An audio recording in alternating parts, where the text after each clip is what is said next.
আসসালামু আলাইকুম। বাংলা সংবাদে সবাইকে স্বাগত জানাচ্ছি। আমি চিন্তিয়া হক। শুরুতেই সংবাদ শিরোনাম।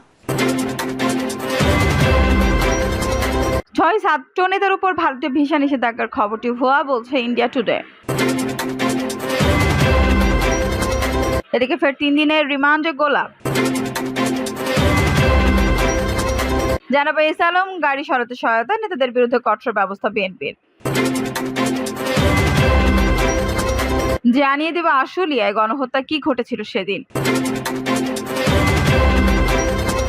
গণভবনের জায়গায় গণহত্যা মিউজিয়াম তৈরির ঘোষণা তারেক রহমানের। এবং সর্বশেষ জানাবো আমরা কখনো দেশ ছেড়ে পালিয়ে যাইনি বলছেন মোনায়েম মুন্না। দর্শক শুনছিলেন সংবাদ শিরোনাম, এখন বিস্তারিত। 6 ছাত্র নেতার উপর ভারতীয় ভিসা নিষেধাজ্ঞার খবরটি ভুয়া বলছে ইন্ডিয়া টুডে। বাংলাদেশের 6 ছাত্র নেতা বৈষম্য বিরোধী ছাত্র আন্দোলনের সমন্বয়ক হাসনাত আব্দুল্লাহ, সার্জিস আলম, নুরুল হক নূর ও নুসরাত তাবাসসুম সহ 6 জনের উপর ভারতের ভিসা নিষেধাজ্ঞার খবরটি ভুয়া বলে জানিয়েছে ভারতীয় সংবাদ মাধ্যম ইন্ডিয়া টুডে। ইন্ডিয়া টুডের প্রতিবেদনে দাবি করা হয়েছে, বাংলাদেশি মিডিয়া বলা হয়েছে ভারত বিরোধী অনুভূতি জাগিয়ে তোলার জন্য শিক্ষার্থীদের বিরুদ্ধে অ্যাকশন নেওয়া হয়েছে।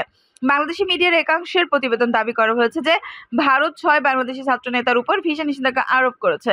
আর এর আগে 6 ছাত্র নেতার উপর ভারতের ভিসা নিষেধাজ্ঞা শীর্ষক একটি সংবাদ রোববার প্রকাশ করে দ্য মিরর এশিয়া। ওই প্রতিবেদনে বলা হয়, বাংলাদেশের 6 ছাত্র নেতার বিরুদ্ধে ভারত বিরোধী জনতাকে উস্কে দেওয়া ও ভারতের জাতীয় স্বার্থ বিরোধী কর্মকাণ্ডে যুক্ত থাকার অভিযোগে এনেছে নয়াদিল্লি। প্রতিবেদনে আরো বলা হয়, এর জেরে এই ছাত্র নেতা ও তাদের ঘনিষ্ঠজনদের ভিসা না দেওয়ার জন্য কালো তালিকাভুক্ত করেছে ভারতের পররাষ্ট্র মন্ত্রণালয়। এরই মধ্যে এই সংক্রান্ত মৌখিক নির্দেশনা ঢাকাস্থ ইন্ডিয়ান হাই কমিশনে পাঠানো হয়েছে। দিল্লিতে কর্মরত কয়েকজন ভারতীয় গণমাধ্যমের সাংবাদিক দ্য মিরর এশিয়াকে বিষয়টি নিশ্চিত করেছেন। কোটা সংস্কার আন্দোলন ঘিরে গত জুলাইয়ের শুরু থেকে উত্তাল হয়ে ওঠে বাংলাদেশ। পরে এই আন্দোলন রূপ নেয় সরকার পতনের আন্দোলনে। গণ আন্দোলনের মুখে গত 5 আগস্ট প্রধানমন্ত্রীর পদ থেকে পদত্যাগ করতে বাধ্য হন শেখ হাসিনা। এরপর তিনি দেশ ছেড়ে ভারতে চলে যান। বর্তমানে তিনি সেখানে রয়েছেন বলে জানা গেছে। ফের 3 দিনের রিমান্ডে গোলাপ। বৈষম্য বিরোধী ছাত্র আন্দোলনের সময় পোশাক শ্রমিক রুবেল হত্যার অভিযোগে রাজধানীর আদাবর থানায় করা মামলায় আওয়ামী লীগের প্রচার ও প্রকাশনা সম্পাদক আব্দুস সোবাহান গোলাপের 3 দিনের রিমান্ড মঞ্জুর করেছেন আদালত। এই মামলার তদন্ত কর্মকর্তা আদাবর থানার পরিদর্শক মিন্টু চন্দ্র বণিক ফের তার 7 দিনের রিমান্ড চেয়ে আবেদন করেন আদালতে। এই সময় আসামি পক্ষের আইনজীবী রিমান্ড বাতিল ও জামিন চেয়ে শুনানি করেন। উভয় পক্ষের শুনানি শেষে আদালত ফের 3 দিনের রিমান্ডে আদেশ দেন। গত 25 আগস্ট রাজধানীর পশ্চিম নাখালপাড়া থেকে গোলাপকে গ্রেপ্তার করা হয়। পরদিন এই মামলায় গোলাপের 7 দিনের রিমান্ড মঞ্জুর করেন আদালত। এই মামলায় সাবেক প্রধানমন্ত্রী শেখ হাসিনা, ওবায়দুল কাদের, সাকিব আল হাসান ও চিত্রনায়ক ফেরদৌস আহমেদ সহ 156 জনের নাম উল্লেখ করে অজ্ঞাত আরও 400 থেকে 500 জনকে আসামি করা হয়েছে। গত 22 আগস্ট পোশাক শ্রমিক রুবেলের বাবা রফিকুল ইসলাম বাদী হয়ে আদাবর থানায় মামলাটি করেন। মামলার অভিযোগ থেকে জানা যায়, গত 5 আগস্ট রুবেল আদাবরের রিং রোডে ছাত্র জনতার প্রতিবাদী মিছিলে অংশ নেন। এই সময় আসামিদের প্রত্যক্ষ পরোক্ষ নির্দেশ পরিচালনা, সাহায্য সহযোগিতা ও প্রত্যক্ষ মদদে মিছিলে গুলি ছোড়া হয়। এতে বুক ও পেটে গুলিবিদ্ধ হন রুবেল। হাসপাতালে চিকিৎসাধীন অবস্থায় 7 আগস্ট মারা যান তিনি। মামলায় আসামির তালিকায় দল হিসেবে বাংলাদেশ আওয়ামী লীগ, বাংলাদেশ ছাত্রলীগ, বাংলাদেশ যুবলীগ, বাংলাদেশ স্বেচ্ছাসেবক লীগ, বাংলাদেশ শ্রমিক লীগ, বাংলাদেশ তাঁতি লীগ, বাংলাদেশ কৃষক লীগ, বাংলাদেশ মৎস্যজীবী লীগের নামও রয়েছে উল্লেখে। আওয়ামী লীগের সর্বশেষ দ্বাদশ জাতীয় সংসদ নির্বাচনে গোলাপ স্বতন্ত্র প্রার্থী তাহমিনা বেগমের কাছে পরাজিত হন। এস আলমের গাড়ি সরাতে সহায়তা, নেতাদের বিরুদ্ধে কঠোর ব্যবস্থা বিএনপির। চট্টগ্রামে বিএনপি নেতাদের সহায়তায় এস আলম গ্রুপের চেয়ারম্যান সাইফুল আলম মাসুদ ও তার পরিবারের সদস্যদের ব্যাহত 14টি বিলাসবহুল গাড়ি সরিয়ে নেওয়ার অভিযোগে চট্টগ্রাম দক্ষিণ জেলা ইউনিট বিলুপ্ত ঘোষণা করেছে বিএনপি। এতে বলা হয়, দলের গৃহীত সিদ্ধান্ত অনুযায়ী চট্টগ্রাম দক্ষিণ জেলা বিএনপির আহ্বায়ক কমিটি বিলুপ্ত করা হয়েছে। পরবর্তী কমিটি ঘোষিত না হওয়া পর্যন্ত চট্টগ্রাম দক্ষিণ জেলা বিএনপির নামে কোনো সাংগঠনিক কার্যক্রম চালানো যাবে না। বিএনপি চট্টগ্রাম বিভাগের দায়িত্বপ্রাপ্ত কেন্দ্রীয় কমিটির সাংগঠনিক সম্পাদক মাহবুবুর রহমান শামীম প্রেস বিজ্ঞপ্তির সত্যতা নিশ্চিত করেছেন। জানা গেছে, গত 29 আগস্ট বাংলাদেশ ব্যাংকের গভর্নর ঘোষণা দেন এস আলম গ্রুপের মালিকাধীন জমি ও সম্পদ কেউ যেন না কেনেন। ওই ঘোষণার পর ওই দিন রাতে কালুরঘাট শিল্প এলাকার একটি ওয়্যারহাউস থেকে একে একে সরিয়ে নেওয়া হয় বিলাসবহুল গাড়িগুলো। এইসব গাড়িগুলোর মধ্যে রয়েছে বিএমডব্লিউ, মার্সিডিজ ও অডি, পোর্শে ও রেঞ্জ রোভার ইত্যাদি। বিলাসবহুল গাড়িগুলো ওয়্যার হাউস থেকে বের হওয়ার পর বিএনপি নেতা এনাম সহ অন্যান্যরা এই এলাকা থেকে সরে যান বলে জানিয়েছেন স্থানীয়রা। এমন পরিস্থিতিতে এস আলম গ্রুপের চেয়ারম্যান ও তার স্বজনদের ব্যাহত গাড়িগুলো সরিয়ে নেওয়ার কাজে বিএনপি শীর্ষ নেতাদের সরাসরি উপস্থিত থাকার বিষয়টি নিয়ে চারিদিকে শোরগোল উঠেছে। এস আলম গ্রুপের বিশ্বস্ত একাধিক ব্যক্তি সরাতে দিয়ে জানা গেছে গত 5 আগস্ট রাতে নগরের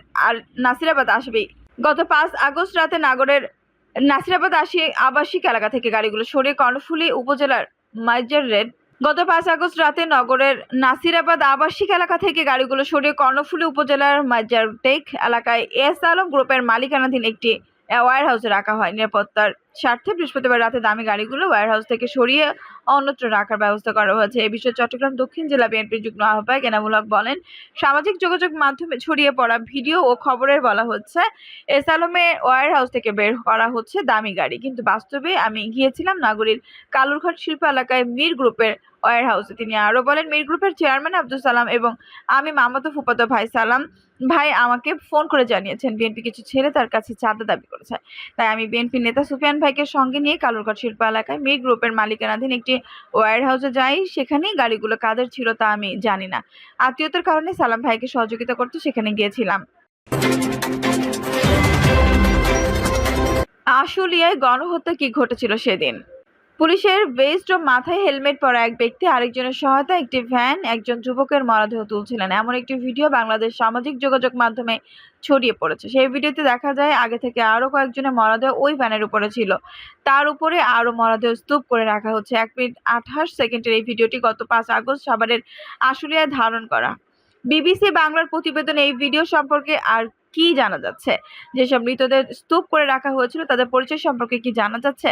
কিন্তু প্রশ্ন উঠেছে, ঠিক কতজন মানুষ এখনো নিখোঁজ রয়েছেন? নিখোঁজের বিষয়ে আদৌ কোনো তালিকা হয়েছে কিনা?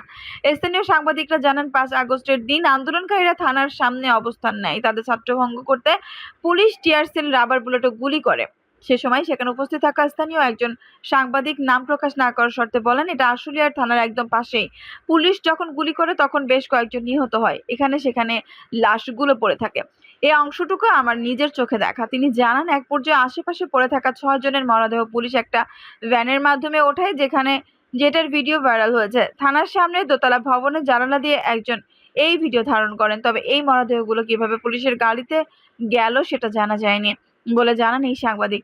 অনেকে ধারণ করছে পুলিশই অন্য জায়গা সরিয়ে নেওয়ার জন্য তাদের গাড়িতে মরদেহ রেখেছিল। তিনি বলেন, যখন আন্দোলনকারীরা থানায় হামলা চালায়, থানার সামনে আশেপাশে যত গাড়ি ছিল সব গাড়িতেই আগুন ধরিয়ে দিয়েছিল। তেমনই একটা পুলিশের গাড়িতে ছিল লাশগুলা, ওইগুলাও কিন্তু আগুনে পুড়ে যায় একেবারেই 6টাই। গণভবনের জায়গায় গণহত্যা মিউজিয়াম তৈরির ঘোষণা তারেক রহমানের। গণভবনের জায়গায় গণহত্যা মিউজিয়াম তৈরির ঘোষণা দিয়েছেন বিএনপির ভারপ্রাপ্ত চেয়ারম্যান তারেক রহমান। বিএনপির ভারপ্রাপ্ত চেয়ারম্যান বলেন, ষড়যন্ত্র কিংবা অপপ্রচার চালিয়ে গত 15 বছরে অনাচার অবিচার জনগণকে ভুলিয়ে দেওয়া যাবে না। রাষ্ট্রীয় স্থাপনা গণভবন ছিল বা দেশের রাষ্ট্রীয় রাজনীতির ঐতিহ্যবাহী স্মারক গণভবন বা বর্তমানে স্বৈরাচারী হাসিনার দুর্নীতি শাসন অনাচার অপকর্মের প্রতীক। ইতিমধ্যেই বিভিন্ন মহল থেকে এই গণভবনকে গুম, খুন, অপহরণ এবং গণহত্যার মিউজিয়াম হিসেবে প্রতিষ্ঠার দাবি করেছে। তিনি বলেন, গণ অভ্যুত্থানের শহীদ এবং গুম হওয়া মানুষের স্মৃতিগুলো এই মিউজিয়ামে সংরক্ষিত থাকবে। অবৈধ ক্ষমতায় থাকার জন্য বাংলাদেশ আর কোনো শাসক যাতে হাসিনার মতো বর্বরচিত পথ অনুসরণ না করে, ভবিষ্যৎ প্রজন্মের কাছে এই মিউজিয়াম সেই বার্তাই বহন করে। তারেক রহমান বলেন, আমি মনে করি আমাদের দল বিএনপি মনে করে জনগণের কাঙ্ক্ষিত বাংলাদেশ গঠনের জন্য রাষ্ট্র ও রাজনীতি সংস্কারের বিকল্প নেই।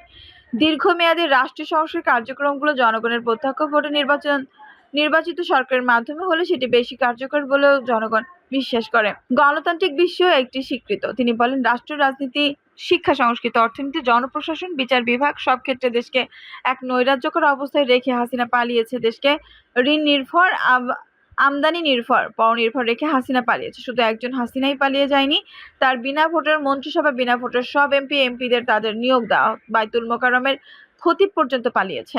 দেশের এমন নজিরবিহীন ভয়ানক পরিস্থিতি অতিক্রম করে জনগণ এখন সম্মান এবং সমৃদ্ধির সাথে এগিয়ে যেতে চায়।